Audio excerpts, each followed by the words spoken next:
Boa tarde a todos. Eu sou o Thiago Amaral, gerente de meio ambiente e apoio tecnológico aqui da CBMM. É com muito prazer que a gente abre esse nosso webinar, né, esse webinar da CBMM.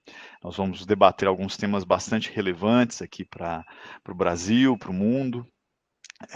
E hoje, né, especificamente, nós vamos falar aí sobre o Cerrado, esse bioma, né, muito importante. Ele ocupa 22% do nosso território nacional.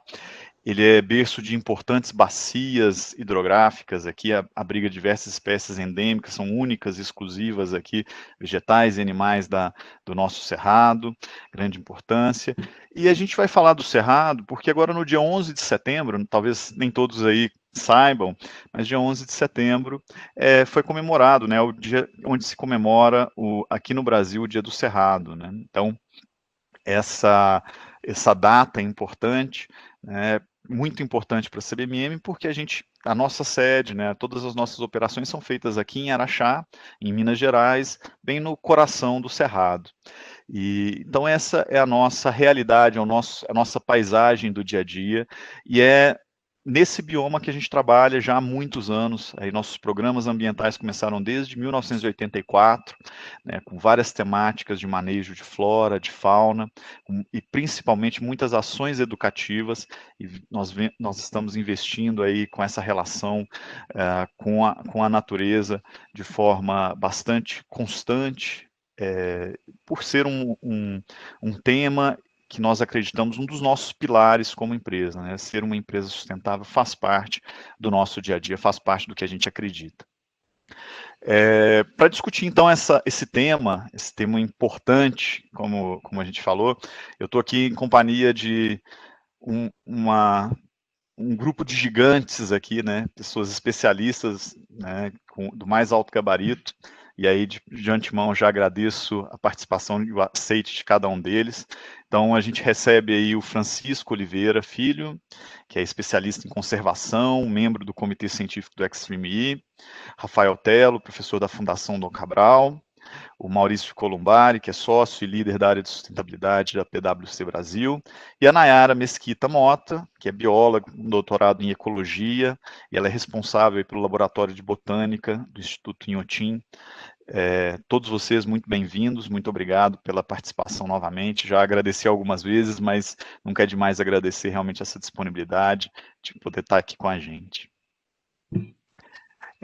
Quero dar também as boas-vindas a todos vocês que estão nos acompanhando aí pela internet. Infelizmente, a gente não tem aquele olho no olho aqui, né? Como é bom quando a gente pode estar juntos, mas a gente sabe que esse momento vai passar e que nós vamos poder voltar a conversar com o olho no olho e fazer esse debate que a gente tanto gosta, esse crescimento conjunto, essa troca de ideias que nos leva sempre a um crescimento.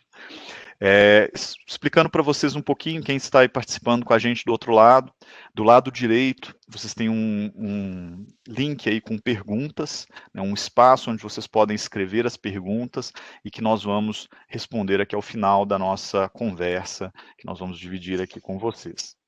Então, para a gente começar, né, começar esse nosso bate-papo, eu vou começar aqui levantando uma questão para contextualizar, uma questão básica aqui, para a gente começar a entender esse bioma, e aí para falar desse assunto eu vou chamar aqui o Francisco, né?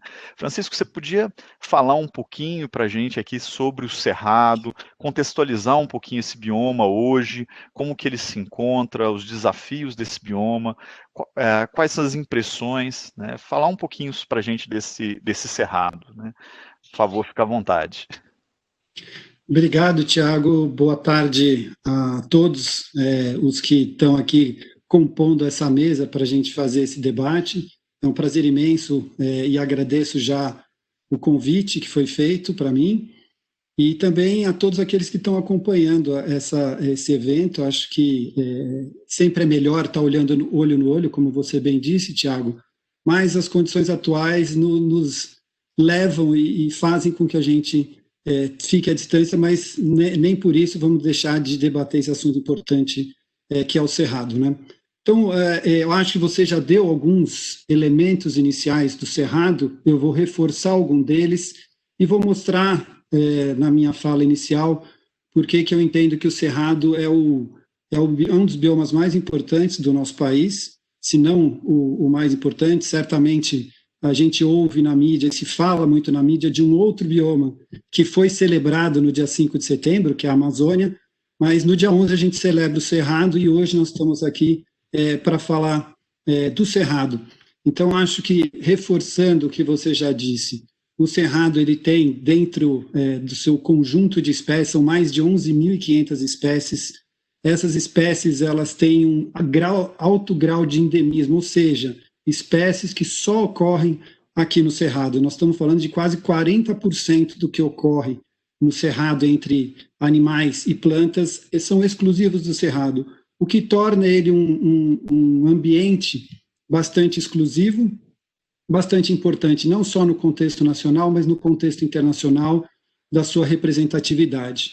E aí eu vou mostrar agora um pouco de, além desses números, dessas espécies endêmicas, o Cerrado, ele tem um grau de proteção, e aí eu vou mostrar para vocês e para a gente entender um pouquinho como é que isso se dá, fazendo comparação com esse outro bioma que a gente celebrou no dia 5 de setembro. Então, a primeira informação que eu queria mostrar para vocês e argumentar aqui é o seguinte: as unidades de conservação, elas são sempre muito importantes para a gente garantir a preservação dos ambientes naturais do nosso país, né? E no Cerrado não é diferente. E aqui eu vou dar alguns números iniciais para vocês. Do ponto de vista de conservação, o 8,5%, ou seja, 8,5% do bioma cerrado está preservado. Enquanto que na Amazônia, nós temos 28%, quase 29% do bioma preservado. E quando você desdobra isso, para quem conhece as unidades de conservação, elas são divididas em dois grandes grupos: as de proteção integral e as de uso sustentável. E quando você olha para elas, você percebe que o Cerrado ele tem quase dos 8,5%, 5,6% são de unidades que a gente chama de uso sustentável, ou seja, existe a possibilidade de quem está lá dentro fazer uso de forma sustentável dessas unidades. Só que, dentre as categorias de uso sustentável, existe uma que é a menos restritiva, que a gente chama APA, Área de Proteção Ambiental. E as APAs, dos 8,5%, você tira praticamente 5,5% são as áreas de proteção ambiental. Ou seja, quando a gente olha aí para as áreas de proteção integral do Cerrado, nós temos aí 2,86% são áreas de proteção integral, ou seja, de uso restrito. Você não tem uso fruto, você não usa aquilo para produção sustentável. Você pode visitar em alguns casos, e outras são para manutenção da biodiversidade e serviços ecossistêmicos que essas unidades prestam. Enquanto que as de proteção integral na Amazônia ocupam 10%. Então a gente percebe que o Cerrado ele está precisando de uma atenção muito grande de todos nós. E juntando com isso, o que aconteceu nos últimos anos? O Cerrado perdeu acima de 6 mil quilômetros quadrados nos últimos 4 anos, segundo os dados do INPE. E mais que isso, no acumulado, se vocês olharem um trabalho fantástico que vem sendo feito pelo MAP Biomas, que traz uma síntese sobre isso, ele mostra que 53% do Cerrado está mantido, porém os outros 47% nós já perdemos. E junto com essa informação do Cerrado, é possível observar que essa perda de vegetação nativa entre 1985 e 2019, ela é de cerca de 21% do que a gente tinha. Por outro lado, essas perdas acontecem porque existe expansão de atividades, e aí a gente trata das ameaças, né, de certa forma, ao ambiente natural, e que eu vou aqui apenas mencionar 2 ou 3. A primeira delas é que a gente teve, num passado mais recente, uma forte influência de uma mineração que não foi feita da forma adequada, e aí a gente sempre tem que ter e separar joio do trigo. Existem aqueles que trabalham de maneira adequada e aqueles que não o fazem. Então a gente tem que sempre olhar com muita cautela essas atividades. A outra, e mais recente, é a expansão agropecuária. E desses números que eu mostrei de desmatamento, para quem não conhece, a gente teve quase 65% das novas áreas desmatadas no Cerrado nos últimos anos, em especial no último ano de 2019, elas aconteceram no que é conhecido como a região do Mato Piba, que engloba o estado do Maranhão, Tocantins, Piauí e Bahia, ou seja, 65% do que nós perdemos de vegetação nativa aconteceu nesses ambientes. Mas o que eu quero mostrar aqui, para concluir o meu terceiro ponto aqui, é que esse uso que vem acontecendo no Cerrado fez com que, desde 1985, a gente tivesse uma expansão das áreas de pastagem e, ao mesmo tempo, uma expansão que quase triplicou a área de agricultura no Cerrado. Mas isso tudo acontece num ambiente onde eu tenho um entendimento de que é possível, mesmo fazendo essa expansão da agricultura, a gente fazer a preservação do Cerrado. Só que, como os números mostraram, nós estamos ainda com áreas, o quantitativo de áreas preservadas no Cerrado muito abaixo daquilo que é esperado pela Convenção de Biodiversidade. Nós deveríamos já estar protegendo 17% do bioma cerrado. E aí, para caminhar aqui para o final das minhas considerações iniciais, a Amazônia Legal, ela tem, e aí são mais alguns elementos para a gente pensar e refletir. A Amazônia Legal, uma propriedade, hoje, ela tem que manter 80% da sua área como reserva legal, ou seja, ele pode fazer uso de forma sustentável. O Cerrado, fora da Amazônia Legal, ele tem uma área de reserva legal de 20%. E por que eu estou falando isso? Porque a conjunção de você continuar desenvolvendo, né, e é necessário, porque a gente não pode esquecer que a agricultura do nosso país ela é responsável por uma grande fatia das exportações. E aí a gente tem que ter um olhar em cima disso, de modo que as áreas de proteção que a gente tem, que são colocadas as unidades de conservação, elas podem ser combinadas para que a gente tenha uma combinação com essas reservas legais que são obrigatórias dentro das propriedades. E dessa forma, se a gente faz essa combinação da maneira adequada, a gente pode e vai continuar avançando, crescendo a nossa produtividade, crescendo a produção, mas mantendo as áreas protegidas e, o mais importante, fazer com que elas se mantenham conectadas. E aí você tem, olhando para frente, olhando para o futuro, essa possibilidade dessa integração, ou seja, a gente não tem que pensar só na conservação, como também não temos que pensar exclusivamente no uso, vamos dizer, predatório da natureza que está ali disponível para isso. E nesse processo de ocupação, a agricultura brasileira, por meio da Embrapa, tem mostrado, ao longo desses anos, primeiro, o grande desafio foi conseguir produzir no Cerrado.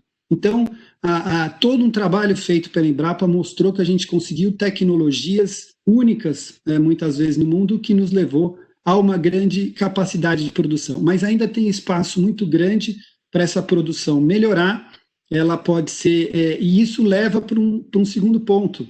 Não há, segundo especialistas, né, o Eduardo Assad, um grande pesquisador da Embrapa, tem frisado isso dioturnamente. Nós conseguiremos produzir mais com as áreas que já estão abertas, porque as áreas hoje, principalmente das pastagens, elas têm uma produtividade aquém daquilo que elas podem produzir. E isso faria com que nós pudéssemos atender às demandas, tanto nacionais como internacionais, de fornecimento de carne bovina, sem precisar avançar mais 1 metro em cima das áreas naturais. E, por outro lado, aí para fechar mesmo essa primeira intervenção, falar e deixar claro que a gente tem que, num processo aí de garantir que aumentem as áreas naturais no Cerrado, para que esse processo todo continue, a gente não pode esquecer que tem uma PEC, a 504, que está desde 2010 circulando no nosso legislativo, para transformar o Cerrado e a Caatinga como patrimônios nacionais. Eu acho que chegou a hora, já passou da hora, sempre foi muito importante, mas acho que esse momento mostra para a gente que a gente deve levar isso adiante, e essa essa PEC deveria ser rapidamente aprovada. Eu vou parar por aqui, poderia falar muito mais, mas vamos adiante com os colegas Sim, aí. sim. Obrigado. É um assunto apaixonante, né? Acho que toda vez que a gente está falando sobre conservação, a gente pode ficar aqui, né, horas e horas a gente poderia falar. Mas aproveitando então as suas colocações, eu vou chamar a Nayara. Nayara, que fez o doutorado dela, né, sobre o Cerrado, nos estudos sobre o Cerrado, e inclusive sobre as consequências, né, das mudanças climáticas sobre o Cerrado. E justamente para complementar, né, essa ideia, porque um dos pontos que você levantou é justamente esse, né, Francisco, que as pessoas, né, não entendem ainda esse patrimônio que é o Cerrado, e justamente muitas vezes por não conhecer bem, né, então, Nayara, você podia dividir aqui com a gente, né, um pouquinho dessa história, né, compartilhar com a gente um pouquinho dessa história do Cerrado, das potencialidades aí do Cerrado, dos seus estudos aí do doutorado, e um ponto interessante, né, o Inhotim tem feito uma pegada bem interessante, que é a visão histórica, né, do Cerrado. Qual era o uso que essas plantas, né, endêmicas aqui, que só existem aqui no Cerrado, eram dadas, né? Qual era o uso que era dado para essas plantas aí pelos primeiros, os nativos da região, os primeiros naturalistas que por aqui vieram? Você pode compartilhar aí com a gente um pouquinho, Nayara? Sim, claro. Primeiramente, agradecer, né, pelo convite. Adoro falar sobre o Cerrado, acho que todos nós, né, e sobre conservação. Então, acho excelente essa oportunidade de poder falar um pouco do Cerrado para as pessoas. Então, eu acho assim que, até ligando um pouco com a fala do Francisco, uma das coisas mais preocupantes com o que a gente está perdendo, perdendo o Cerrado, é porque a gente não sabe o que a gente está perdendo.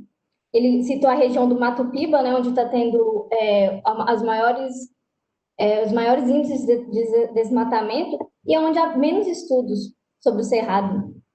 E aí é essencial que, para a gente tomar melhores decisões, para a gente fazer um melhor uso dos recursos naturais, é essencial que a gente conheça as nossas riquezas, é essencial que a gente conheça a nossa biodiversidade.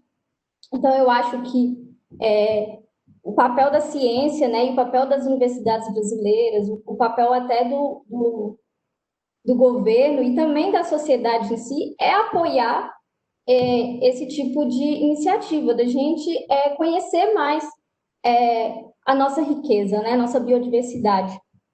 No meu doutorado, especificamente, eu trabalhei com mudanças climáticas no Cerrado, né, a gente fez um experimento de redução de chuva na Flona de Paraupeba, porque esse é um dos cenários previstos, né, pelo IPCC, e a gente viu o que essa redução poderia causar no ciclo de nutrientes dos solos do Cerrado.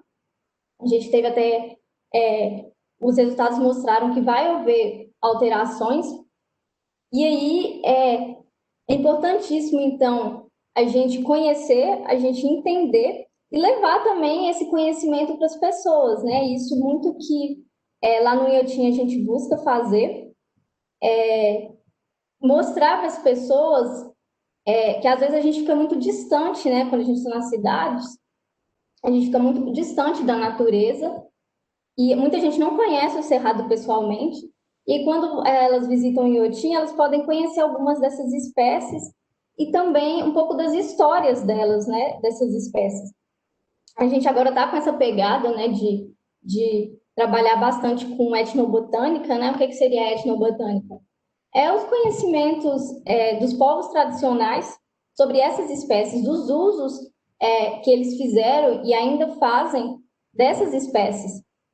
Então, eu acho importante a gente resgatar isso, porque é uma riqueza que nós temos, né? O que a natureza nos dá, né? Muitas dessas espécies do cerrado, elas são extremamente nutritivas e é uma riqueza tão grande, né? Que na história a gente vê a história dos naturalistas, os primeiros naturalistas que vieram no Brasil, eu digo que são os primeiros cientistas, né, a trabalharem com cerrado. e que viram a importância de conhecer essas espécies, de entender como que elas podem ser utilizadas para a gente fazer melhores escolhas, né? Então, a gente sempre busca levar isso para as pessoas, e eu acho que essa é uma oportunidade também da gente falar aqui para todo mundo, né, da importância da gente valorizar a nossa biodiversidade, né, de fazer o uso dessas espécies, de conhecer essas espécies que são adaptadas a um ambiente, aquele ambiente do cerrado, né, os solos do cerrado, o ambiente sazonal do cerrado. Então, o cerrado tem muito a nos oferecer, mas a gente só vai saber a partir do momento que a gente explorar, mas não só explorar derrubando o cerrado, mas explorar conhecendo as espécies, entendendo o que elas podem contribuir com a nossa alimentação, com outros aspectos também, como medicinais, cosméticos, e vir a utilizar essas espécies, né? E, claro, também fazer estudos para o futuro, né? Como foi esse meu doutorado que eu fiz. Não, ótimo. Eu agradeço aí também. Vou chamar agora para a nossa roda de conversa o professor Rafael, né? Ele é um especialista, trabalha aqui com a gente na Fundação Dom Cabral, aqui em Minas, né? E ele tem trabalhado muito com o tema de sustentabilidade, principalmente aí a Agenda 2030 da ONU, a Agenda 2030. E é interessante, né? A ONU coloca que para que a gente tenha uma vida melhor, uma vida mais sustentável, um dos pilares, né, um dos objetivos de desenvolvimento sustentável, lá o objetivo 15, é a conservação da vida terrestre, que tem tudo a ver com isso que a gente está conversando aqui. Então, Rafael, você podia compartilhar com a gente um pouquinho essa explicação de por que a ONU, né, por que essa agenda entende que a conservação do cerrado ela é importante, como que isso se insere dentro de uma visão até corporativa, né, de governança, dos aspectos aí que se fala tanto hoje em dia de ambiental, social e governança, né, os aspectos ESG do inglês ou ASG no português. Como é que isso se encaixa? Você poderia ajudar a gente aqui a entender como que isso se encaixa? Qual que é a importância também desse tema dentro das organizações, dentro da sociedade de uma maneira geral, para uma vida melhor? Cláudio. Desmutar? Perfeito. Obrigado, Tiago. Boa tarde a todos. Obrigado aí a CBMM pelo convite. Pois a gente fala agora, né, dessa questão, agora não, já vem muitos anos, do desenvolvimento sustentável, que é justamente um desenvolvimento, né, a gente pensar um crescimento que ele seja um desenvolvimento diferente do europeu, do norte-americano, que foi baseado na exploração, como a Nayara falou. A gente está pensando agora num desenvolvimento que ele também vem com a conservação. E essa agenda, né, do desenvolvimento sustentável internacional, da ONU, ela preza por isso. A gente tem que buscar um desenvolvimento, mas ele tem que ser um desenvolvimento. Até tem uma autora que eu gosto, a Kate Raworth, que ela fala do modelo da economia Donut, que você precisa, por um lado, garantir prosperidade socioeconômica para as pessoas, ou seja, está todo mundo acima de um limite mínimo, mas você tem também uma proteção, um limite máximo ambiental que não pode ser ultrapassado. Então, a gente tem que pensar o desenvolvimento sustentável desse modo. A gente tem que ficar nessa faixa onde todo mundo tem a prosperidade, mas que o meio ambiente é respeitado. E por quê?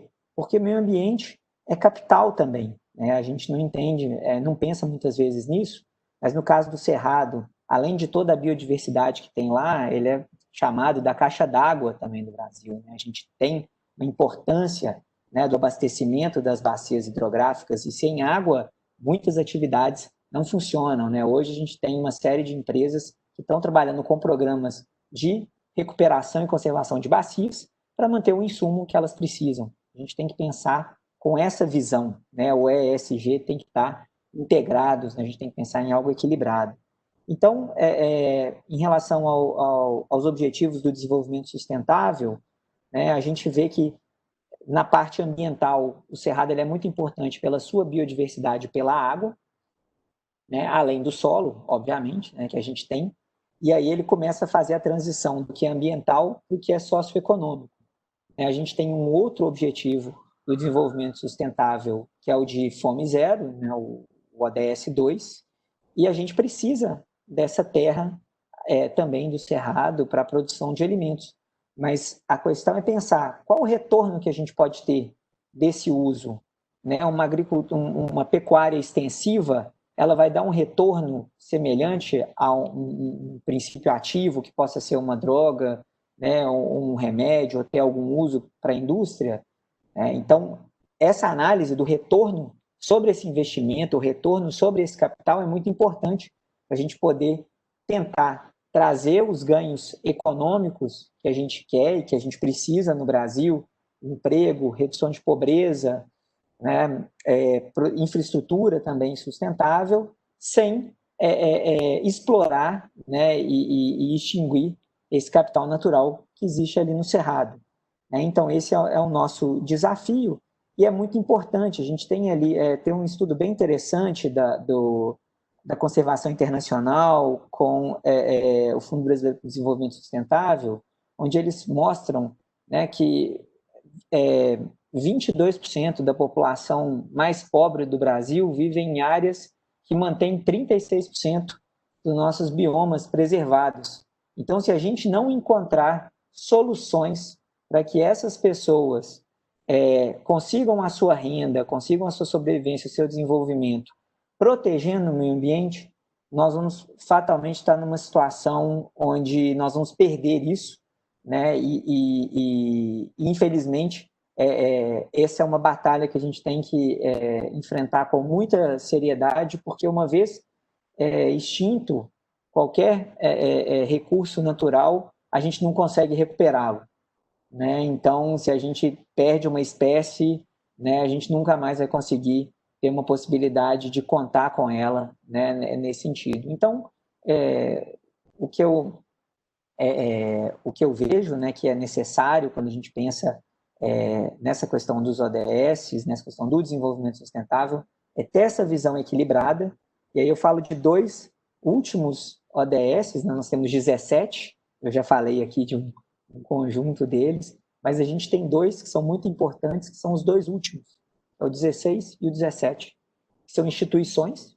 A gente precisa ter instituições, leis, regras, organizações governamentais, de sociedade civil também, que gerem os incentivos para a preservação desse bioma, né? E o 17, que são as parcerias pelo desenvolvimento sustentável. Não dá para trabalhar sozinho.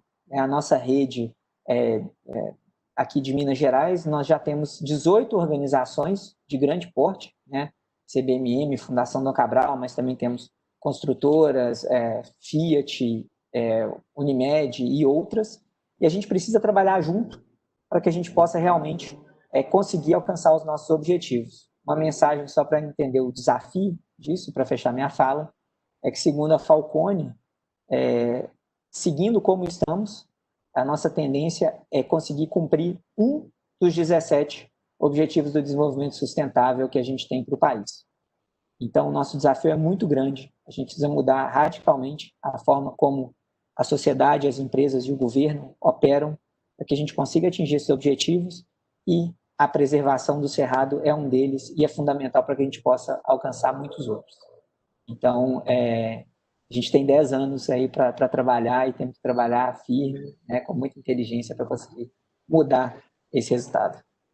Muito bom, Rafael. Eu acho que essa visão da rede, né? Não é à toa que a gente está aqui, né? Diferentes pessoas, diferentes locais, diferentes conhecimentos, e ao mesmo tempo falando todos na mesma direção, né? Da conservação, da importância, e ao mesmo tempo que é importante sim a tecnologia, é importante o conhecimento para que a gente possa escolher as melhores opções.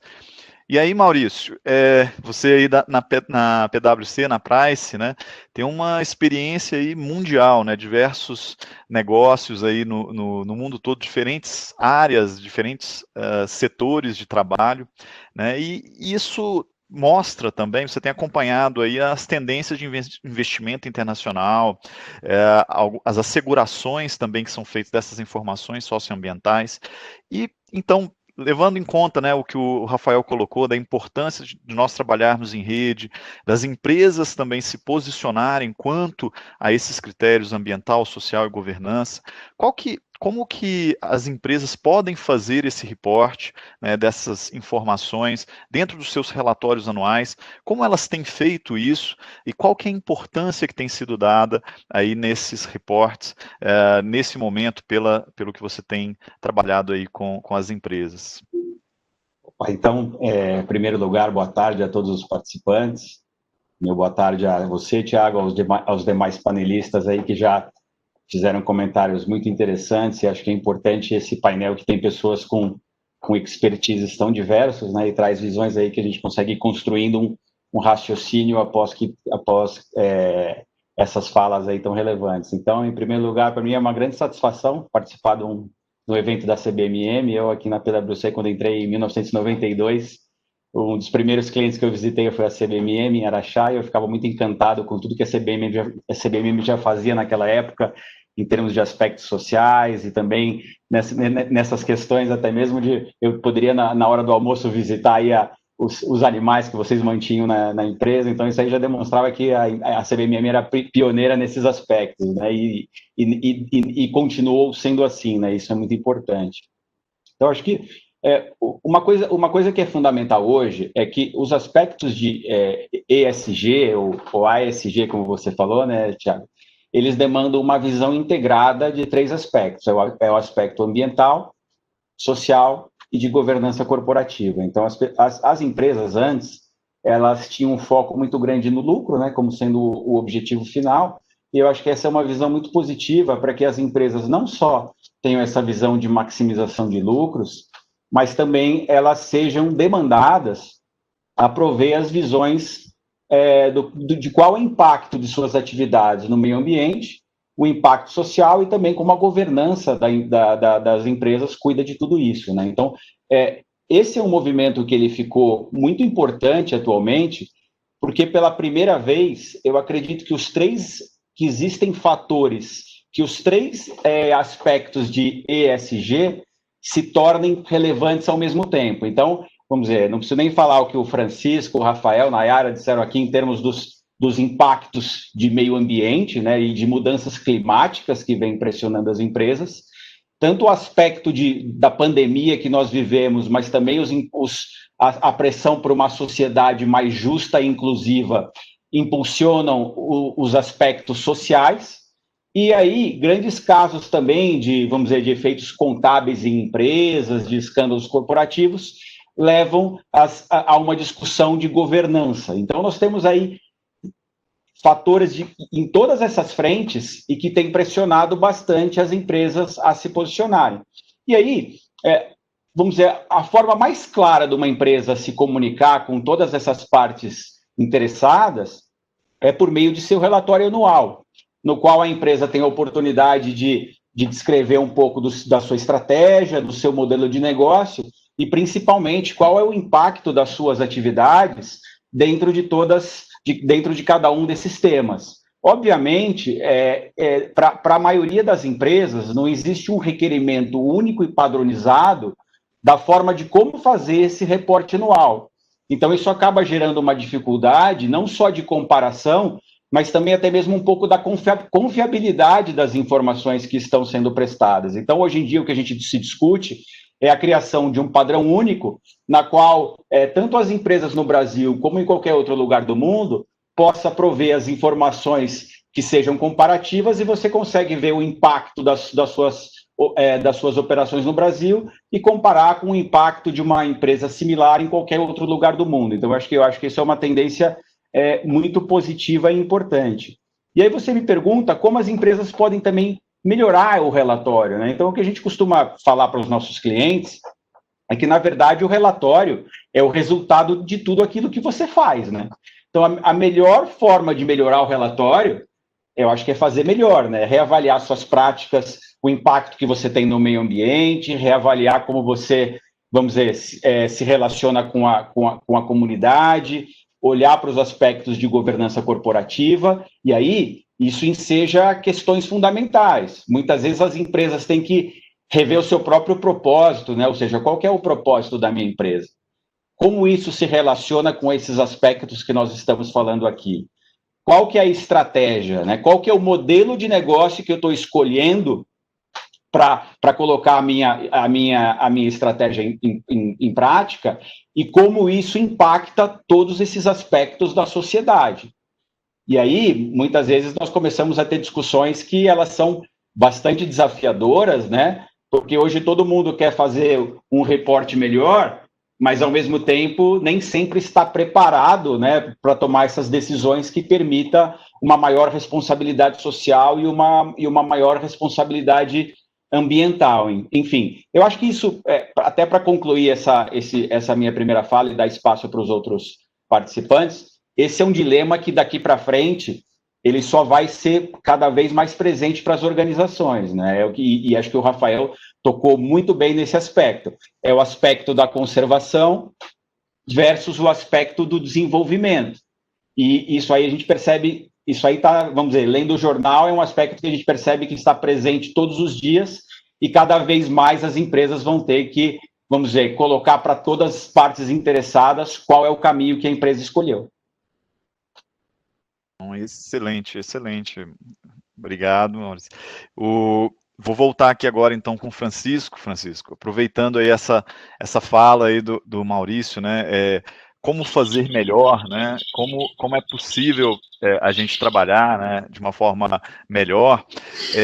Você teve experiências aí muito importantes, né, o WWF aqui no Brasil, o próprio IBAMA, o Ministério do Meio Ambiente, e hoje tem trabalhado aí com o Extreme E, que é totalmente fora da caixinha, né?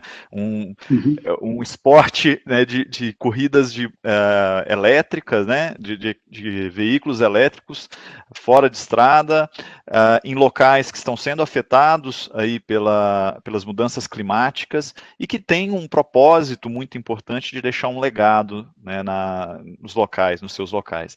Então, queria que você pudesse compartilhar com a gente, assim, sua experiência em como fazer, como transformar essa bioeconomia, né? Transformar em possibilidade, né? Esses desejos, como o Maurício falou muitas vezes, né? São desejos, como transformar isso em realidade, né? Para o nosso dia a dia. Como que as empresas e organizações sociais elas podem se juntar, como bem falado pelo Rafael, em redes para atingir esse objetivo? Eu acho que tem vários caminhos e daria para a gente fazer uma conversa aqui de 3 horas só sobre esse pedaço. Mas vamos lá, em 3 minutos eu vou tentar falar 3 coisas importantes na minha visão.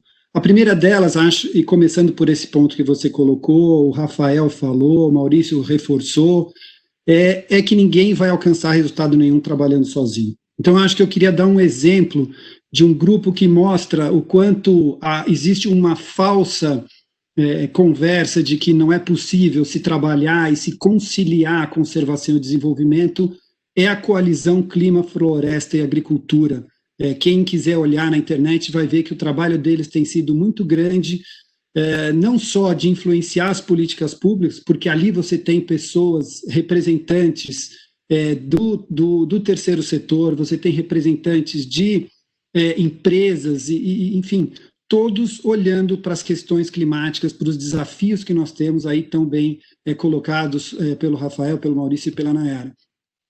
E aí, então esse é o primeiro aspecto. Acho que existe, e o exemplo que eu queria dar é o exemplo da coalizão Clima, Floresta, Agricultura. O segundo diz respeito, bom, a gente está olhando, a gente passou um momento de pandemia muito diferente, né, e eu acho que isso está fazendo um movimento que já se pretendia, mas ele está ganhando e está sendo acelerado porque acho que ninguém conseguia imaginar uma oportunidade tão grande, a despeito aí, com todo o respeito a toda a dificuldade que a gente está enfrentando com a pandemia globalmente, mas ela está sendo um grande laboratório para uma série de possibilidades de experimentos, até como essa, né? Há pouco tempo atrás a gente falaria muito pouco em eventos como esse, sempre aguardando uma coisa presencial, e a gente está vendo que é possível a gente trabalhar. Mas o que eu queria chamar a atenção é que um estudo do WRI mostra que, como é feito para o Brasil, mostra que a gente tem uma série de caminhos que a gente pode seguir para alcançar uma economia de baixo carbono, que é isso que a gente está falando, é você continuar desenvolvendo o país, gerando as riquezas necessárias,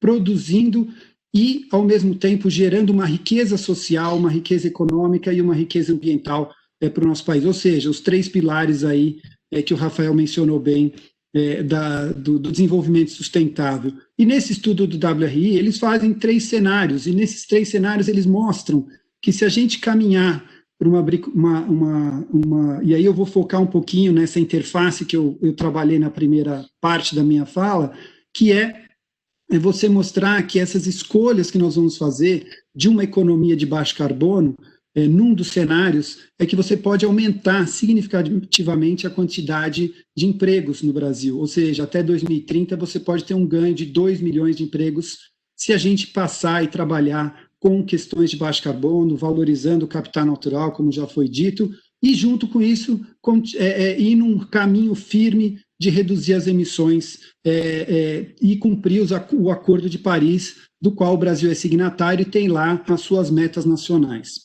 E o terceiro ponto, para fechar essa minha intervenção, e aí eu vou para o que você mais chamou a atenção, que é como você olha isso de formas diferentes, e esse mundo do esporte é um mundo que muitas vezes está distante. Eu que estou na conservação, as pessoas que estão no setor produtivo já estão trabalhando muito mais próximas, mas existe um universo de pessoas que não têm e não conhecem esse mundo. E aí veio uma ideia de uma pessoa, sempre isso vem de pessoas visionárias, e o nome dessa pessoa é Alejandro Agag, que já foi o cara que enxergou lá atrás que a gente tinha que ter uma Fórmula 1 de carro elétrico, que o futuro do mundo são os carros elétricos. Só que além da Fórmula 1 de carros elétricos, que é a Fórmula E, ele viu algo mais que ele poderia fazer. E aí você fazer uma corrida off-road de carros elétricos em lugares que tem, para chamar atenção para as questões climáticas. Então vão acontecer eventos na Amazônia, vai acontecer uma corrida na Amazônia na primeira temporada de 2021, vai acontecer uma corrida na Groenlândia para chamar a atenção do derretimento, que é uma consequência do desmatamento que nós estamos causando, vai ter eventos que mostram a questão da desertificação e uma corrida que também vai acontecer na costa do Senegal, que vai mostrar a questão da poluição marinha, o plástico que a gente tem colocado no mundo. E como que isso se conecta com esse trabalho todo que a gente está fazendo? Porque a visão dele era, não podemos mais fazer só o esporte do carro elétrico, já é uma realidade, mas ele queria mais, ele queria integrar isso com igualdade de gênero e trabalhar isso junto também com uma questão ambiental, que são os projetos de legado, que vão se espalhar conforme os eventos forem acontecendo. Nessa primeira temporada são 5 eventos, mas você ir deixando legados nesses lugares. Ou seja, no caso do Brasil, o primeiro projeto que já está em construção é com a TNC, a The Nature Conservancy, que traz os elementos do desenvolvimento sustentável tão bem frisados na nossa conversa. O primeiro deles vamos fazer recuperação de áreas degradadas com uma produção sustentável, de modo que, e voltada para o cacau, que é um produto que tem um valor agregado no mercado internacional muito grande, e existe uma demanda muito grande também para esse produto. Ou seja, você vai estar, ao mesmo tempo, recuperando áreas ambientais com os sistemas agroflorestais que serão implementados. Já tem andamento desse projeto da TNC, mostrando que aumentou a renda daqueles pequenos produtores em 30%. Ou seja, mostrando que é possível você migrar para uma atividade mais sustentável, ela vai continuar gerando a renda que essas pessoas precisam, em muitos casos, em muitos casos, aumentando a renda e mantendo aí o capital natural. E sempre lembrando que os serviços ecossistêmicos relacionados a esse capital natural ainda não são valorizados como deveriam. E aí vem, acho que, um grande desafio que a gente tem para esse universo, vamos dizer, onde você precisa que esses serviços ecossistêmicos façam parte da equação daqueles que estão tomando as decisões, ou seja, a gente precisa de uma boa governança, precisa esse crescimento que vem com esses exemplos que a gente tem, e certamente os colegas vão trazer mais exemplos, mas aí a gente consegue encontrar um caminho de uma economia de baixo carbono, que é isso que o mundo inteiro está indo. E o Brasil sempre esteve na vanguarda, e acho que nós temos que continuar nessa vanguarda de saber conciliar a conservação e a produção, trazendo os benefícios econômicos, ambientais e sociais que a gente precisa para o nosso país e para o mundo. Excelente, muito obrigado, Francisco. Tem projetos muito interessantes, né? Mesmo aqui em Minas Gerais existe um projeto do PNUD, né? O Programa das Nações Unidas de Desenvolvimento, que utiliza inclusive o cerrado, né? As frutas do cerrado para fazer alguma produção de frutas, ajudando pequenos produtores a culinária local, né? É muito interessante. Então, Nayara, eu vou aproveitar também, já que a gente está em exemplos, né? O Inhotim é esse grande exemplo, você até começou a comentar, né? E o Inhotim, ele é essa obra de arte viva, né? Você anda pelo Inhotim, você se sente completamente integrado com a cultura, com a arte e, ao mesmo tempo, com o meio ambiente, com os jardins que são fantásticos, né? É realmente um equilíbrio. A gente falou aí sobre o modelo, vou fazer a tradução para o português, né? O modelo da rosquinha, né? Onde a gente tem que se manter ali no meio, não é nem muito pouco, né? Não chegar ao nível mínimo de conforto, mas não podemos exceder o uso natural, né, dos recursos, mas também trazer justamente esse uso sustentável, esse uso equilibrado dos nossos recursos. E aí, Nayara, eu queria que você compartilhasse um pouquinho para a gente como que o Inhotim consegue fazer justamente esse equilíbrio, né, entre a natureza, entre o uso humano desses espaços, como que as obras e essas galerias elas conseguem ficar integradas com o ambiente, como que é possível fazer todo esse trabalho, além dos trabalhos de bastidores, né, que são fantásticos também, que aí poucas pessoas conhecem. Se você puder compartilhar com a gente agora um pouquinho dessa experiência do Inhotim aí. Então, o Inhotim eu acho que é uma porta para surpreender as pessoas, né? Quando elas chegam no Inhotim, muitas vezes elas vão na cabeça de ir no museu de arte. E aí, quando elas chegam e se deparam com aquele ambiente, com a diversidade de espécies, elas realmente se surpreendem, né? Então, ali eu acho que ali é um momento importantíssimo para conectar as pessoas com a natureza, e muitas vezes elas sempre querem voltar por causa dessa conexão. Então, só que uma das iniciativas mais importantes para a conservação que o Inhotim faz, ela fica além do parque, né? Pelo menos, que eu considero, que é a IPPN Inhotim, né? A IPPN é uma reserva particular do patrimônio natural, né? Uma reserva privada, e é uma forma de proteger um pedacinho da Mata Atlântica do Cerrado, né? Brumadinho, ele está num contexto de transição entre Mata Atlântica e Cerrado. Então, a RPPN Inhotim, ela tem essa característica de preservar esse ambiente e também de falar para as pessoas da importância de preservar esses ambientes. Como o pessoal falou, as iniciativas para mudança e para conservação, ela nunca vai vir de um lugar só. Então, a gente tem que trabalhar juntos, não só como instituições, mas como sociedade em geral. Então, eu acho que uma das formas mais válidas, né, de proteção, de conservação, é mostrar para as pessoas que a gente não precisa só do governo, a gente não precisa depender só das unidades de conservação pública. É muito importante, é muito interessante para o produtor, por exemplo, manter uma área de reserva particular de proteção integral, então uma RPPN, até para proteção das nascentes e que aquela propriedade pode vir a ter, e até dos serviços ecossistêmicos. Então, a gente ter essa RPPN lá, eu acho que é uma porta para a gente falar disso com as pessoas, de conscientizar as pessoas.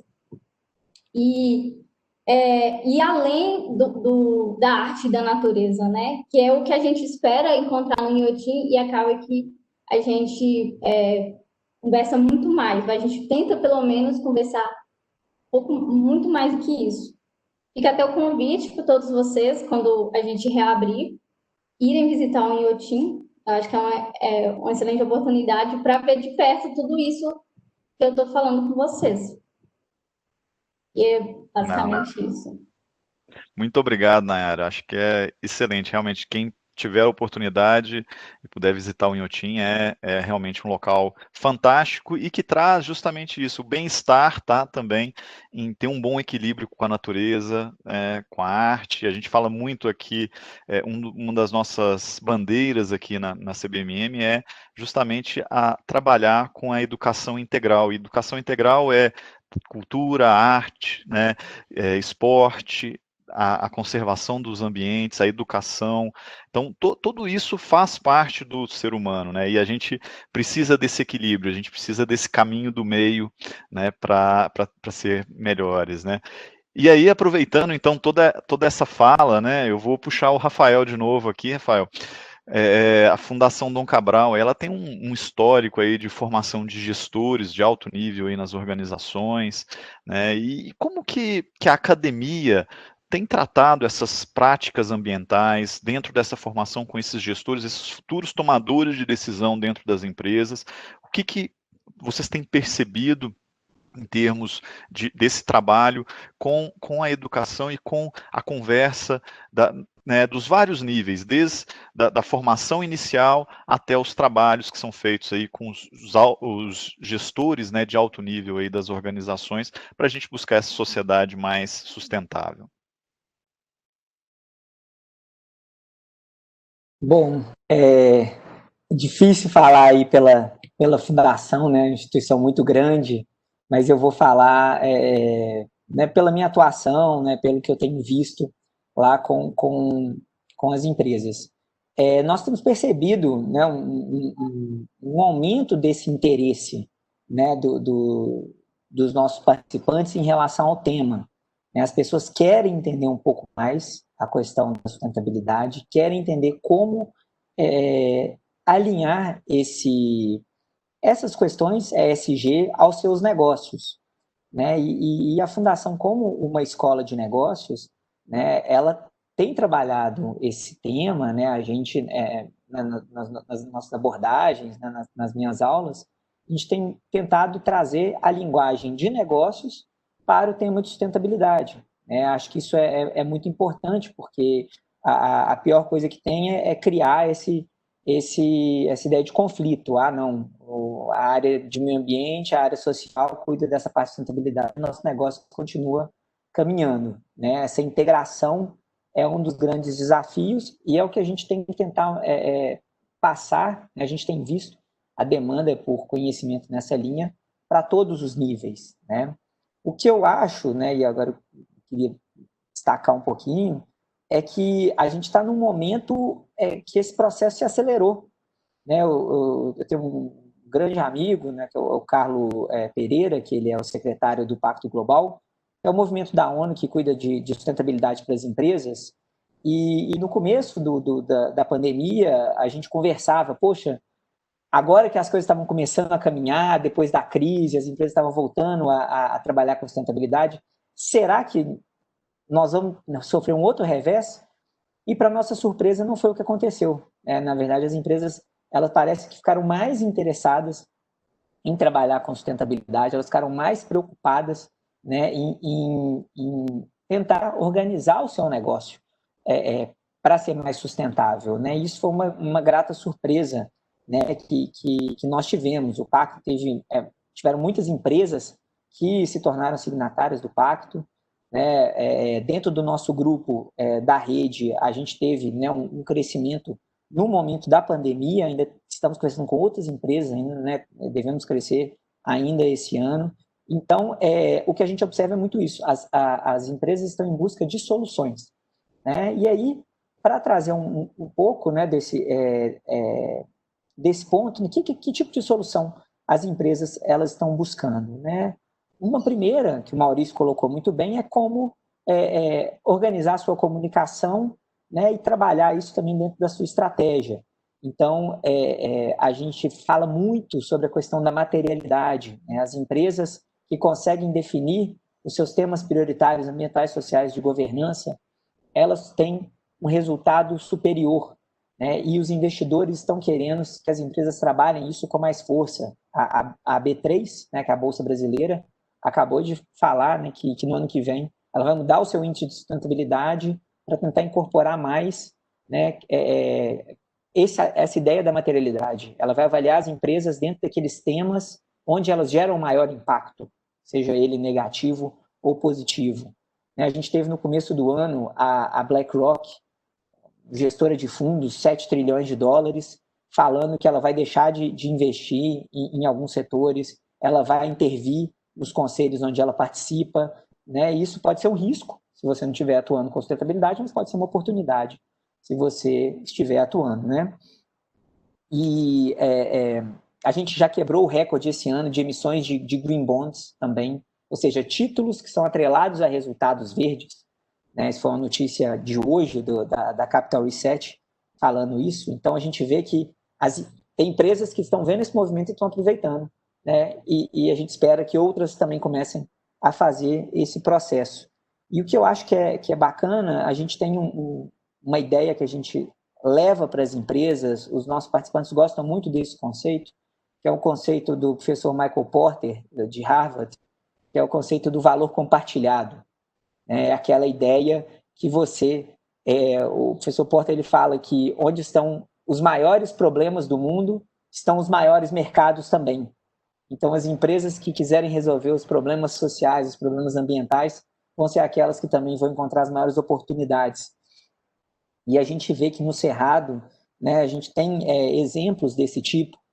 A CEPAL, que é a Organização para a América Latina, ela fez um apanhado, um big push, onde eles eles mostram vários casos de desenvolvimento econômico, ambiental, e tem alguns casos sobre o Cerrado, sistemas agroflorestais, né, sistemas de recuperação de nascentes, de bacias, então é bem interessante. Né? Existem outros projetos, aí a Copasa tem um programa muito interessante, o Pró-Mananciais, né? A empresa ela precisa conservar, precisa produzir água, então ela precisa resolver o problema ambiental para ela poder ter oportunidade de continuar desenvolvendo o seu negócio. Eu acho que é muito bacana. E também tem um outro caso também super legal, no Maranhão, da Aços Verdes Brasil, que é uma siderúrgica que trabalha, né, só não usa combustíveis fósseis dentro do seu processo. Então, ela vem trabalhando toda essa ideia de ter combustíveis renováveis para fazer um aço com 0 emissões de carbono. É um caso muito interessante, né, muito inovador, e é o tipo de ação robusta que a gente precisa. A Lúcia, que está nos assistindo, mandou uma mensagem perguntando se a gente já tinha algum modelo de sustentabilidade, né? E a gente não tem um modelo, mas nós precisamos ter muitas ideias, muitas ações. E eu acho que, para entender qual que é o nível de ação que a gente precisa, existe um movimento agora, Plant for the Planet, né, se eu não estou enganado, ele se propõe a plantar 1 trilhão de árvores, né, nos próximos anos. É esse tipo de ação que a gente precisa para poder realmente ter um ambiente capaz de suportar, né, as nossas demandas sociais e econômicas. Né? Então, se eu fosse responder brevemente, a gente precisa de um pouquinho de tudo e muito de algumas coisas. Né? Eu acho que o desafio dos gestores é esse, conseguir achar essas soluções, né? Inovar, não aceitar um ou outro. A gente precisa inovar para fazer com que a gente consiga alcançar os vários objetivos que a gente precisa no futuro. Com certeza. E é interessante, né? Você colocou muito bem. Quando a gente olha o Fórum Econômico Mundial, né? A gente fala sobre economia. Quando a gente olha em 2019, né? Nós tivemos o David Attenborough, né? Que falou sobre justamente o risco que nós tínhamos da perda da biodiversidade. E agora em 2020, nós não falávamos de outra coisa a não ser a mudança climática, né? No Fórum Econômico Mundial. Então, as questões ambientais, elas estão totalmente atreladas, né, à questão também econômica, né, e à continuidade de todos os negócios, né, no mundo. E aí, Maurício, então, você que está vendo isso aí, né, todos esses negócios, essas oportunidades vamos dizer assim, como as empresas têm se posicionado, da perspectiva dos investidores, né, nacionais, internacionais, o Teló trouxe bastante para a gente, falou da BlackRock, falou dos Green Bonds, né, a gente vê iniciativas também, a Alemanha, né, fala agora de uma retomada pós-Covid, uma retomada verde, né, um capitalismo verde. Então, até que ponto que essas questões de sustentabilidade, responsabilidade corporativas, elas passaram a ser decisões de investimento, pelo que você vem acompanhando nas diversas empresas. E para a gente finalizar, né, esse bloco aqui, como que está a nossa maturidade, né, nesse tema aí? Qual que é a visão, né, do futuro, né? Como que a gente poderá pensar aí no futuro com essa visão, com esse todo aqui que a gente tem? Você fazer esse fechamento aí para a gente. Perfeito. Não, obrigado, Thiago. O Rafael realmente colocou muito bem. Eu acho que vem uma pressão forte, não só dos investidores, mas de muitas partes interessadas, né? Por exemplo, as próprias instituições financeiras que também estão caminhando nesse sentido e, de fato, começando a olhar os aspectos de ESG dos projetos, até mesmo para tomar decisões de empréstimos, talvez até em alguns casos com taxas diferenciadas, programas mais atrativos. Então, eu particularmente vejo isso como uma jornada. É algo que não vai acontecer do dia para a noite, mas como o Francisco comentou, essa situação foi muito potencializada na pandemia, né? Então, vamos dizer, esse tema ESG, ele já está há mais de 15 anos no mercado, mas parece que foi inventado nos últimos 6 meses, porque ele começamos a falar de ESG com uma frequência que nós realmente não víamos no passado, né? E isso, para mim, é algo extremamente positivo. Então, só que o ponto é que as pessoas têm que, principalmente as empresas, têm que entender melhor o que isso significa na prática. Então, vamos dizer, eu vou até citar um exemplo. Eu fui fazer uma palestra sobre uma apresentação, né, uma apresentação informal sobre ESG para uma empresa. E aí, depois de terminar lá, falando 1 hora sobre ESG, a primeira pergunta que eu recebi dos meus interlocutores foi: tudo bem, mas o que eu ganho com isso? Eu falei, olha, eu posso até responder o que você ganha com isso, não tem problema nenhum, porque de fato você tem como ganhar. Mas se essa foi a sua primeira pergunta, talvez eu não tenha sido feliz na minha exposição, né? Porque não é o quanto você vai ganhar com isso, né? A gente está mudando esse jogo. É de fato cada um poder fazer um pouco para que no todo, né, nós tenhamos mais sucesso, porque é fato que as coisas nesses 3 aspectos não estão caminhando bem.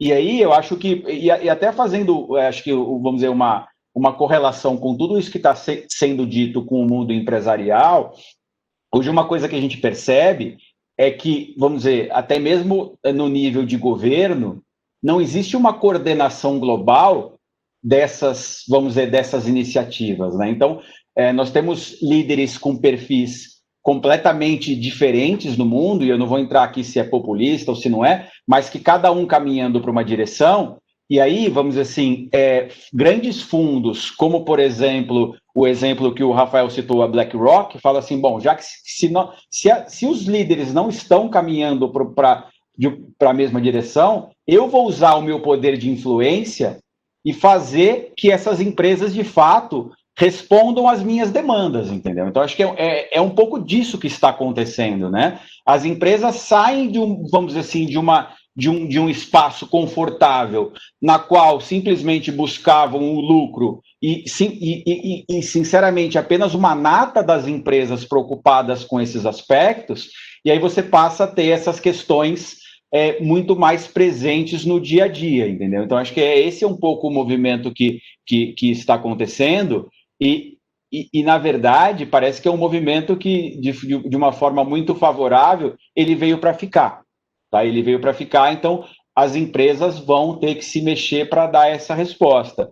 E eu acho que e um outro aspecto que eu queria comentar antes de concluir o meu raciocínio, é que a gente também tem que fazer uma avaliação de as empresas que estão mais avançadas nesses aspectos de ESG é uma quantidade muito pequena de empresas no Brasil ainda. Poxa, o Brasil é um país que tem, vamos dizer, 400 empresas aproximadamente de capital aberto, que tem que prestar contas de uma maneira um pouco mais presente para a sociedade, até por obrigações legais. Depois tem uma segunda, vamos dizer, uma segunda leva de empresas, como, por exemplo, a CBMM, que não é uma empresa de capital aberto, mas que, ao mesmo tempo, decidiu de forma voluntária fazer os seus relatórios. E depois você tem, vamos dizer assim, uma gama enorme de empresas que a gente está absolutamente no escuro, entendeu? Então, e aí até dentro do que o Francisco falou, fica muito mais difícil você separar o joio do trigo quando você não tem visibilidade sobre o que de fato está acontecendo no dia a dia dessas empresas. Então, aí acho que é o que, de fato, é o movimento que vai acontecer, não só pelos investidores, mas de todas as partes interessadas começarem a pressionar por mais transparência. E acho que isso tende a gerar um ciclo muito mais virtuoso e para que essas empresas, para poder divulgar coisas positivas, tenham que, de fato, fazer algo diferente do que vem fazendo até agora, entendeu? Então, acho que esse é o caminho, né? Eu acho que a gente também tem que tomar cuidado vamos dizer, para quando a gente compara mercados muito mais maduros, como Estados Unidos e Europa, com mercados emergentes, né? Então, vamos dizer, dentro daquilo que o Rafael colocou, daquela economia do donut, né? Não adianta você, vamos dizer, eu tô aqui na coberturinha do donut, mas eu quero que você fique lá perto do papelão da embalagem, né? Então, eu acho que é esse equilíbrio que a gente também tem que e aí puxando, né, a brasa para nossa sardinha de um país em desenvolvimento, a gente tem que buscar esse equilíbrio, a gente tem que aceitar a nossa responsabilidade, mas também buscar o nosso desenvolvimento de maneira sustentada. Então, acho que essa é a minha visão, e aí encerro por aqui, até mesmo porque eu estou vendo aqui que tem um monte de pergunta para ser respondida, e dá um pouquinho de tempo para os demais falarem também. Muito obrigado, Maurício. Então, assim, em primeiro lugar, né, eu comentei com vocês aí no início, do lado direito a gente tem um bate-papo aí, as pessoas quiserem enviar. Nós vamos começar aqui, tem alguns comentários, eu vou só ler aqui, o Rafael Alves Ferreira, ele fez aqui 3 pequenos comentários aqui, né, que a gente precisa de uma conscientização para continuar sobrevivendo, né, utilizando os recursos oferecidos pelo ambiente que está lá no seu local, ajudar o meio ambiente para poder continuar utilizando esses recursos. Não, esse é o comentário aqui da Raquel, desculpa, Raquel Alves Ferreira, e é isso mesmo, né, acho que foi o que a gente conversou aqui, a gente precisa ter um bom equilíbrio entre tudo isso aqui. Deixa eu passar aqui, então, temos 2 perguntas, tem uma pergunta aqui específica aqui para o Francisco, deixa eu só ler aqui, Francisco, então, que medida específica precisa ser tomada para que não ocorra no Cerrado o que estamos vendo hoje no Pantanal? Olha, eu achei que meu microfone estava fechado. Quem que está perguntando? Desculpa, só o nome para eu poder falar com o nome. Então, eu não deixa eu ver se eu consigo achar o nome. Não achei o nome aqui, mas... Tá. Não, eu acho que a gente Bianca. Bianca, eu acho o seguinte, a gente tem que ter alguns entendimentos, eu vou tentar ser bastante breve, mas trazer para você alguns pontos importantes. A questão do fogo, ela faz parte da dinâmica do cerrado. A vegetação do cerrado é adaptada ao fogo. O que acontece é que o cerrado, com a intervenção humana, o fogo que atinge o cerrado se intensificou. Ele é muito mais frequente do que numa condição natural. E essa condição, para você evitar os grandes problemas, como nós estamos vivenciando no Pantanal, ela tem basicamente 3 passos. O primeiro deles é todo mundo, e aí é o que eu chamo de educação ambiental, é todo mundo entender como se deve usar o fogo de maneira adequada. Então, esse é um processo de educação.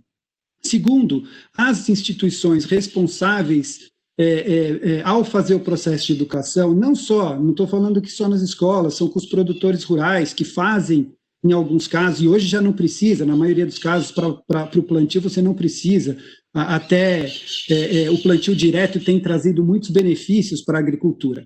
Aí você tem, então, um processo de prevenção, que todos aqueles organizações que trabalham devem fazer um trabalho muito forte de prevenção. E, por fim, você está preparado para fazer o combate.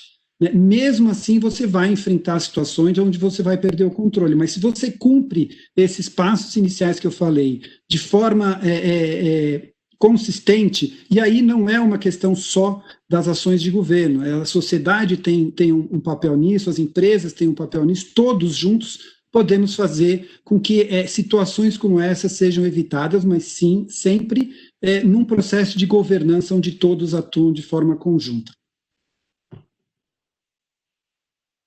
Temos mais uma aqui pergunta, que é: quais são os principais programas de proteção do cerrado em vigência hoje?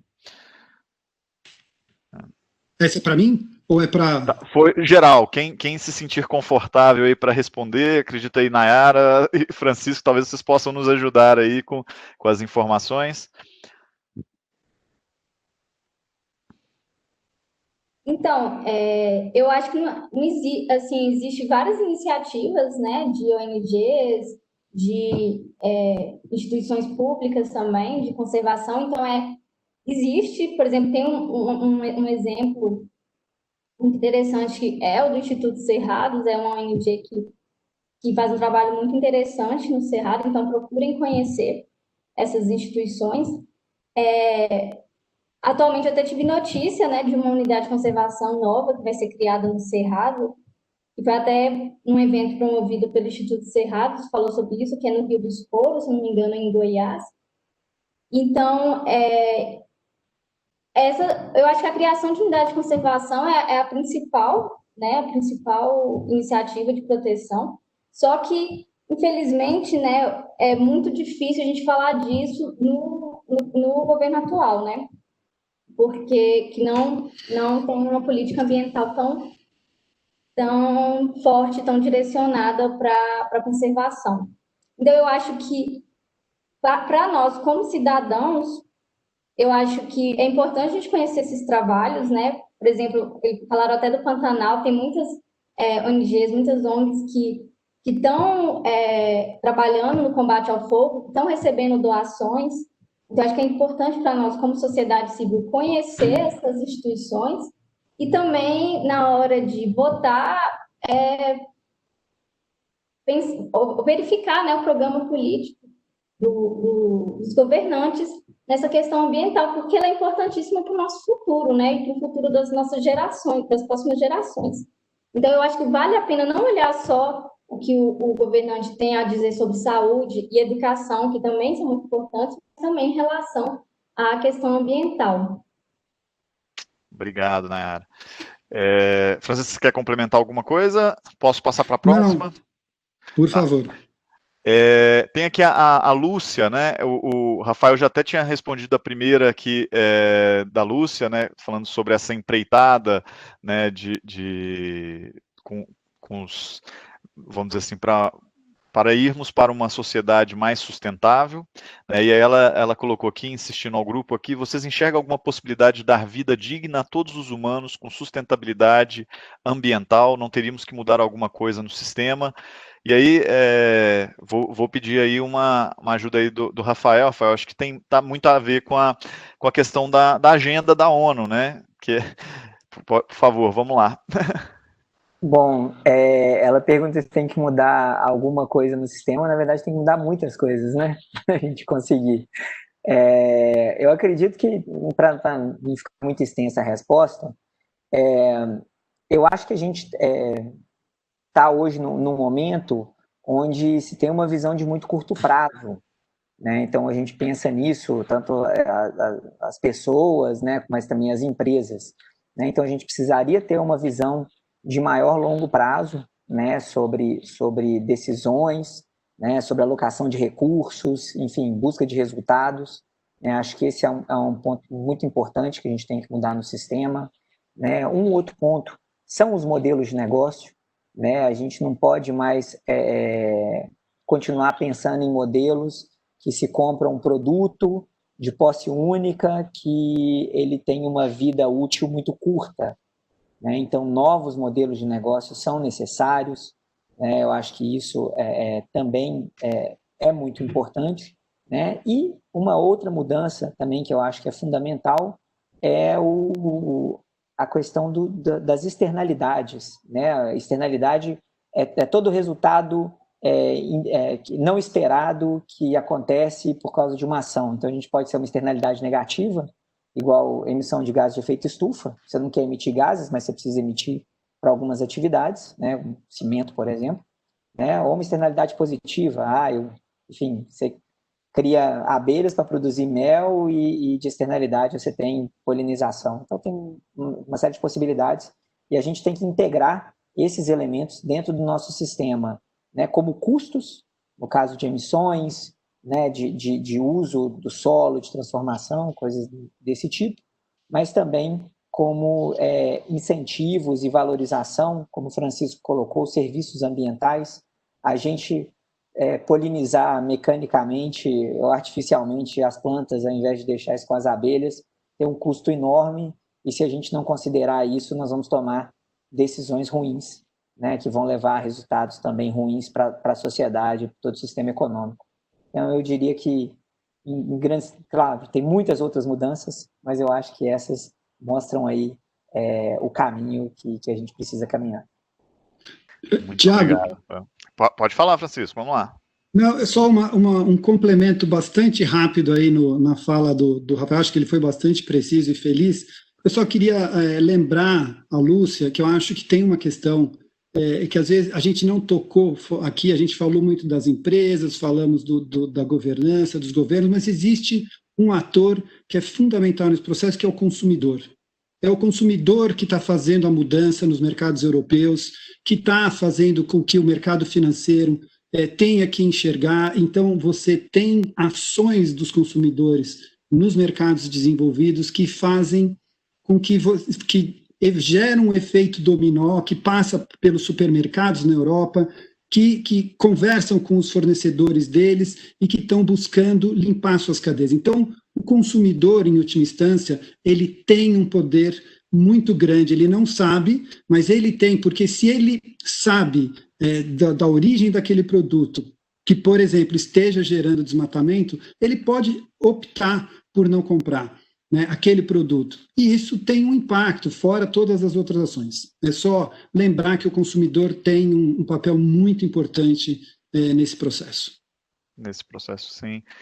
Ela até colocou aqui, né, para a gente aqui, o consumidor, por exemplo, não pode mudar a embalagem. Na verdade, temos iniciativas, né, nos Estados Unidos, por exemplo, de algumas stores, né, algumas lojas que só vendem se você levar sua própria embalagem para você encher, só vendem a granel, né? Então, é isso, nós precisamos dar opções e modelos também para o consumidor, né? Isso vai gerar novos negócios e vai gerar novas possibilidades de emprego, como bem o Rafael falou, são opções, né, de economia também. Então, a gente pode sim tentar trabalhar mais sustentável com ideias de inovações de negócios e um trabalho, como você disse muito bem, uma conscientização desse consumidor. E aí eu vou pegar aqui, Maurício, veio um questionamento aqui sobre iniciativas, né? Que campanhas, que programas que as empresas podem desenvolver para aproximar, né, a empresa, o colaborador, aqui ao Cerrado ou outros biomas, né? O que você tem visto aí? Você tem participado em tantas empresas aí, o que você tem visto dessas iniciativas aí? Eu acho que hoje o que nós falamos muito é uma visão mais integrada, né? E aí, vamos dizer, o Francisco comentou bem, o poder do consumidor e dos colaboradores é da mesma forma, né? Eu acho que as empresas vêm buscando uma responsabilidade social de modo que cada um dos seus colaboradores tenha um senso de pertencimento, né? Ou seja, daqui para frente, a relação de trabalho é uma relação de mão dupla, né? Ou seja, a empresa vai convidar aquele talento para trabalhar e o funcionário, da mesma forma, vai tomar a decisão se ele quer se associar com aquela empresa. E a gente tem percebido isso de uma forma muito, muito forte, por exemplo, citando um exemplo que está acontecendo até nos Estados Unidos, que são colaboradores do Facebook, publicamente cobrar a direção da empresa que se posicione de uma maneira mais direta e responsável perante algumas questões, por exemplo, de disseminação de mensagens de ódio na rede social, entendeu? Então, dizendo que o próprio colaborador do Facebook, dizendo, olha, eu não estou satisfeito com isso, porque eu entendo que a empresa tinha que ter uma política mais restritiva no sentido dessas mensagens poderem ser compartilhadas aqui, né? Então, acho que esse tipo de iniciativa, não só dos consumidores, como dos colaboradores e de todas as partes interessadas, de ter um protagonismo maior nessas atividades. Eu acho que isso é fundamental, eu acho que isso é possível. Muitas vezes eu percebo que o mercado brasileiro, ele ainda não tem, muitas vezes, uma maturidade que o mercado europeu e americano tem para que isso aconteça de uma maneira tão forte, né? Mas, ao mesmo tempo, eu já percebo, sim, que esse é um processo em desenvolvimento. E as empresas, por sua vez, e aí eu trago até, vamos dizer, uma questão que a gente tem discutido bastante, tem aumentado muito os programas de inclusão social, os programas de igualdade, todos esses programas para que promovam uma integração maior, né? Antes, quando a gente falava dentro de uma empresa responsabilidade social, a empresa falava assim, bom, eu tenho uma fundação na qual eu destino X% do meu faturamento para apoiar um programa específico, seja de educação, de saúde, seja o que for. Eu não estou dizendo que isso não é importante. Eu só estou dizendo que hoje a responsabilidade social ela é muito maior do que essa, né? Ela passa, por exemplo, de uma empresa farmacêutica, ao desenvolver um novo tratamento, ela vai ser desafiada ao colocar esse tratamento a um valor proibitivo que apenas, vamos dizer assim, um pequeno percentual das pessoas que porventura tenham aquela doença pode ter acesso ao tratamento. Então, é um aspecto muito amplo, existe uma série de atividades que podem ser realizadas, mas acho que sempre procurando aí um engajamento maior, não só com os colaboradores, como nós falamos, como o Francisco falou, como consumidores, mas considerando aí todas as partes interessadas. Eu acho que, pegando bem a sua fala aí, não existe uma bala de prata que serve para tudo e para todas as empresas, né? Cada empresa, com seus colaboradores, com as suas partes interessadas, ele vai buscar justamente esse melhor contato, esse melhor contexto aí com as suas partes aí, com seus colaboradores. Tenho duas perguntas aqui, pessoal. Eu acho que se surgirem outras aqui, eu já peço desculpa. Nós vamos só responder essas duas últimas, porque o nosso tempo está chegando aí ao fim. Nós, infelizmente, vamos precisar encerrar, porque a gente poderia continuar aqui, como bem falaram, por horas aqui, porque o tema é apaixonante e nós temos aqui um material humano aqui também com informações que nos levariam aqui até mais do que dias aqui de conversa. Mas então vamos finalizar com essas duas últimas perguntas. Eu tenho uma aqui do Alessandro, Nature, Ecology and Evolution, publicou um artigo, né, Momento da Verdade para o Hotspot do Cerrado, que ele abordou aí a diferença aí do bioma do Cerrado, do desmatamento do Cerrado, que é 2,5 vezes maior do que o da Amazônia, um pouco que você falou, né, Francisco? E aí a pergunta é como mudar esse status, como dar visibilidade também a esse bioma tão rico e importante. Olha, eu acho que eu que tenho trabalhado muito nessa agenda, trabalhei muito na agenda do combate, né, com o combate às perdas florestais ou savânicas no Brasil, a gente nota que se você voltar aí, 5 não, mas talvez 10 anos atrás, todo mundo olhava e só enxergava a Amazônia. O Cerrado, ele sempre foi muito importante, sempre teve muitas pessoas trabalhando por ele, mas nos últimos 10, 15 anos ele ganhou uma notoriedade muito maior em função dessa necessidade que nós temos de conciliar o desenvolvimento com a conservação. E o Cerrado é o ambiente no Brasil onde isso está mais necessário, porque a gente tem já metade do Cerrado praticamente já foi perdida, né? Então a gente tem que essa junção, fazer essa conciliação, e nada melhor do que fazer isso nesse ambiente onde a gente vê que é possível e tem, além desse trabalho do Momento da Verdade, eu sou coautor desse trabalho, a gente vê que há uma necessidade de você pensar as alternativas todas que estão colocadas, acho que algumas delas foram mostradas aqui. O empresariado ocupa um espaço muito importante nesse processo todo para você fazer com que o Cerrado, e não, apesar de os olhos hoje olharem muito para a Amazônia e nesse momento para a questão do Pantanal, o Cerrado ele não está esquecido, tem muita gente que sempre se dedicou, sempre trabalhou pelo Cerrado e vai continuar trabalhando. Às vezes ele não tem a visibilidade, a mídia que tem outros, mas tem muita gente ali trabalhando quietinho pelo Cerrado, e isso é muito importante. A gente, seja em qualquer área, seja acadêmica, seja nos governos, nas diferentes instâncias, e por fim no empresariado e no terceiro setor. Obrigado aí, Francisco. E a última aqui é para a Nayara. Aí, Nayara, boa tarde, meu nome é Beatriz. Gostaria de saber sua opinião sobre a privatização das unidades de conservação. Antes de falar sobre isso, Thiago, gostaria só de complementar a fala do Francisco, no sentido que eu acho assim, que a gente, para reverter, né, para colocar o Cerrado nos holofotes, a gente tem que falar com todas as pessoas, né? Às vezes a gente fica só entre nós, né, da área ambiental, mas antes a gente tem que levar isso para todo mundo, para os produtores, para a indústria, para os leigos, para as crianças, para os professores. Então, eu acho que é um compromisso nosso, né, lá do Inhotim, mas também eu acho que também de cada pessoa também, de você estar divulgando isso. Porque às vezes as pessoas, elas ainda têm, muitas pessoas ainda têm a ideia de que aquilo é mato, né? E o que é mato não é importante, né? Que isso não é importante, isso aqui não me gera riqueza.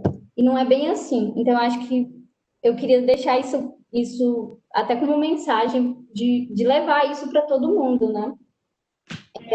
Sobre a privatização de áreas de unidade de conservação, é um tema bastante sensível. Privatização em si é um tema muito complexo, né, das instituições públicas, a gente sabe que tem as pessoas contra e a favor.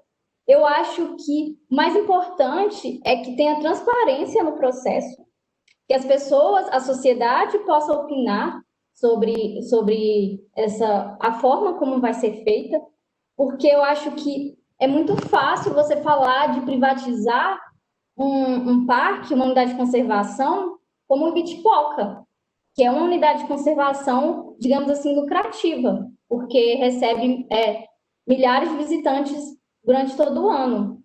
E quando a gente vai falar de unidades de conservação que são importantíssimas para a proteção da biodiversidade, mas que não tem os mesmos atrativos paisagísticos que o Ibitipoca tem, por exemplo. Então, eu acho que é uma questão muito delicada e é uma questão muito complicada, porque quando você tem um recurso para a unidade de conservação, ele é distribuído para todas as unidades de conservação. E como é que vai ser essa privatização? Então, nós vamos fechar, porque as instituições privadas, quem é essa instituição privada que vai tomar conta dos parques? Ela vai fechar os parques que não forem lucrativos?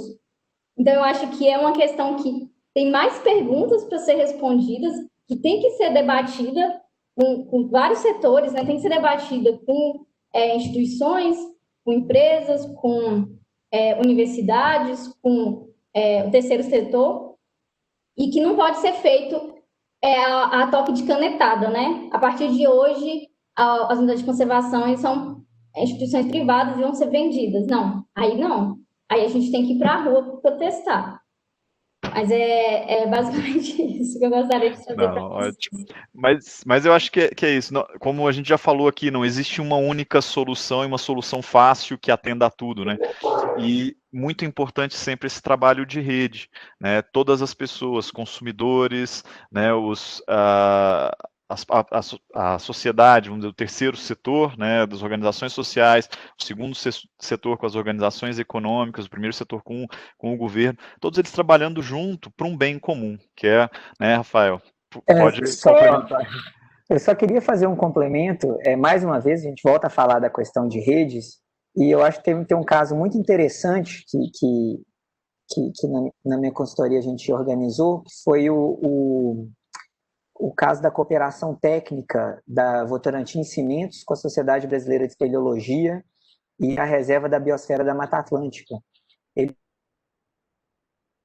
Sobre uma questão de grutas, né, e eles se uniram para tentar definir justamente esses protocolos, né, isso que a Nayara colocou. Algumas grutas têm um grande valor arqueológico, ambiental, e mesmo que eles pudessem gerar, enfim, prosperidade econômica para a indústria cimenteira, não fazia sentido, né, essa exploração, né, você dá esse uso. Então, quando se juntam esses 3 atores com seus diferentes objetivos, né, com seus diferentes interesses, acaba que você consegue chegar numa solução interessante. Então, eu queria deixar só esse exemplo também, que pode ser algo a ser também pensado para o Cerrado.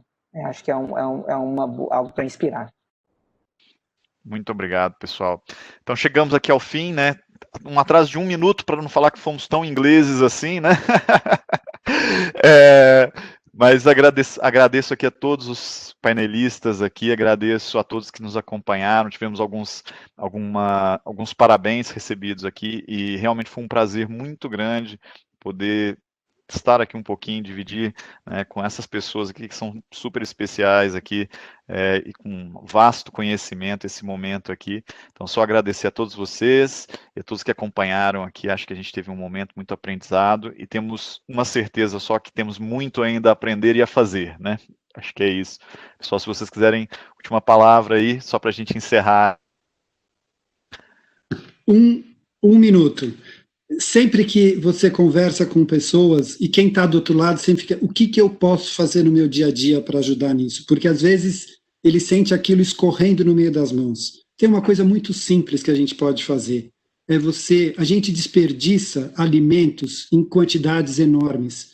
No mundo desenvolvido, é na fase final do consumo, onde 25, 30% dos produtos, do que é produzido, é perdido. No Brasil, a gente também, nos países em desenvolvimento, a gente também tem essas perdas. Então, se cada um, no seu consumo, evitar o desperdício tal qual, evitar os desperdícios que a gente tem do produto saindo do campo até chegar na nossa casa, e depois a gente, evitando esses desperdícios, a gente está contribuindo muito para essa questão de uma economia de baixo carbono. Se eu puder também fazer só uma observação rápida, Tiago, pode ser? Por favor, claro. Até em linha com o que o Francisco está falando, a Nayara comentou isso também, eu acho que, enquanto cidadãos, nós dependendo o nosso posicionamento, nós somos partes interessadas em várias coisas, né? Ou seja, nós somos consumidores, nós somos colaboradores de uma empresa, nós somos eleitores, nós participamos na comunidade, nós temos filhos na escola, então nós temos várias formas de influenciar. E esse tipo de situação, ele só se resolve com a soma de cada uma das iniciativas.